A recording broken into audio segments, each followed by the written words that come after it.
There's no question things are going to look different at work the first time you go there. First of all, everyone's going to be wearing one of these. At our workplace, it's going to be a rule.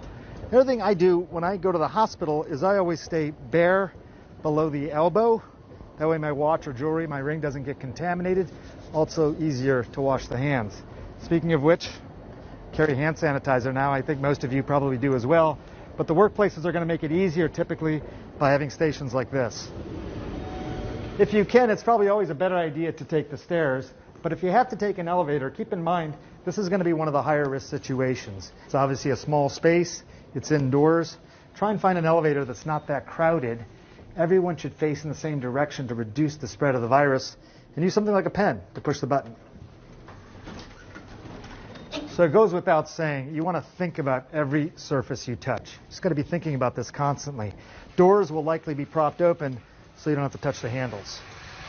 Everyone's going to be disinfecting all their surfaces. This is going to be a very common thing. Also, thinking about where you're sitting and who's sitting next to you. You're going to want to leave space, obviously, this way, but also try not to sit directly across from someone. That's because you want to reduce the viral transfer. There was a single floor in South Korea, according to this one study, where 94 people got infected. That's what you're trying to avoid here. And by the way, this whole process I just described starts even before you come to work. Take your temperature at home, and if you have any symptoms, you should obviously stay there.